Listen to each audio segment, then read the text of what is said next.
Are you trying to build the best team in Madden? Well, head on over to instantmuckcoins.com to avoid the packs, save some racks. Link is in the description below. Use code CC now for 20% off.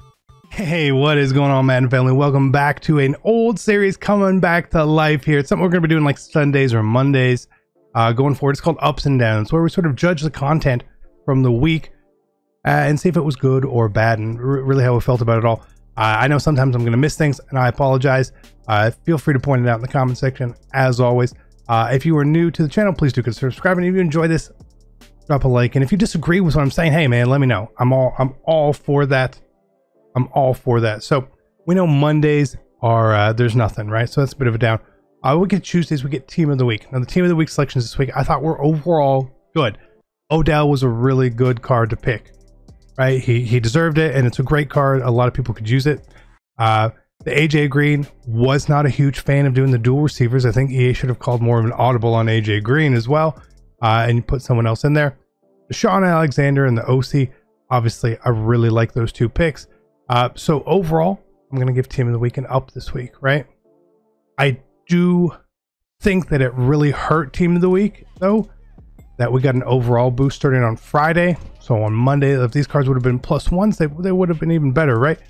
So while Tuesday, Wednesday, Thursday, it felt great. Come Friday, these cards felt a step behind. So that's the problem when you get a card near the end of an overall cycle. So that is what it is. But I mean, still think they're good cards, and I really like the selections. I like how Team of the Week is being done. I think it's probably the best Team of the Week we've ever had. Not necessarily this week, but just the Team of the Week this year. I've really enjoyed it. So I just want to sort of call that out. Come Wednesday, we got Rising Stars or Future Stars, whatever it happens to be called. Again, I like the selections of the cards. I don't think they were the perfect selections. The card art, the animations, everything was really good about it. I think they could have picked some more exciting cards, though, for sure. And I also think, again, going back to the previous point, that they're falling sort of victim to the overall bump, right? When we got our first line of heavyweights, they were up there, you know, and then 4 weeks later we're still getting the same overall. I feel like we could be right or wrong on this, that we're obviously going through a cycle for Wildcard Wednesday, and then it's going to start back up, and then they'll get an overall boost. The problem is that they're already behind. They're not 90s, they're 89s at this point. So if they were 90s going to 91s, hey, guess what, that's okay. But 89s going to 90s, they're going to feel a little behind. They're going to feel where Team of the Week is. And maybe they shouldn't be the highest rated cards or something like that. That's cool. But I feel like it does hurt the program overall for Wildcard Wednesday, just in general. I think they could have picked better cards for the Rising Stars for sure. Derwin was a great choice. Murphy Bunting was a great choice. I feel like there was a couple that they really missed. Tremaine Edmonds, Dante Jackson, Josh Allen, which they fixed and did better with, at least. Overall, I like it. It's not a big up. It's just like a little up for this particular week. If we do not get an overall boost this week, though, it's going to be a down, in my opinion, for sure. We get to the limiteds on Thursday. Darren Waller, great card. Great card. Love it. He gets an up. Avery Williamson, poor selection. Why even bother? Why not? You've got to have a better name or someone that you can give us that someone is enticing. Anytime a limited ends up basically being quick sell value, you know it's a down. So that was a bit of a down. We get to Friday morning, we get two team standouts. Now, obviously, getting the free team the free team standout from Souls 89 Plus is good. Bam. Right, you get that card, you can go buy the power up. Bam, you get a 90 overall. Cool. Not free, but the 89 is free. Obviously, I love that. I'm a big fan of how they did that. One thing I didn't anticipate myself was how the fluctuation of Team of the Week cards would work. If you were to prepare for those sets on Thursday night, even when we knew what was coming, we saw the preview. The sets were about 170 to 200,000 coins, give or take. Now they're way more. Are way more. Overpriced. They're overpriced. Is that EA's fault? No, it's not EA's fault. But it's not necessarily always an EA thing. So because of how we, the players, controlled the market with it, I'm going to give it down to that part. The price point for these cards was terrible. It is terrible. Just wait. And I did another video. You got to wait for the cards. The selections themselves, overall, they were good. There were some really, really good cards and team standouts. There were some that were kind of duds. But again, we're mostly aiming towards the theme teams here. I know like the Redskins could have used not another middle linebacker, right? Which is fair. But there are certain teams that did well with Josh Allen getting his card. DK Metcalf getting an upgrade for the Seahawks was a great idea. Calvin Ridley for the Falcons, right? So overall, I'm still going to give it an up. I like it. I hope that something like this happens more often, right? Every series we get new team builders and new team standouts, and then every once in a while we get new team diamonds, or team diamonds, whatever we want to call it. Really cool. I like the idea. I want to see it grow going forward, but overall it's fine. Again, they're just too expensive. Wait till Tuesday. We'll see how that affects the market there. We get to Friday and the 50. Now the set change for the 50 is a down. It was a down. A lot of people prepared. A lot of people, no one was told what was going to happen. EA did a terrible value exchange set for it. It was bad. It was bad. It was bad. It was just bad. That part was bad. The selection of cards was really good. I still loved the 50. But I think EA kind of took an L here. Just a little bit. If anything would have sort of made me be like, you know what, it's fine. For the exchange set that we got.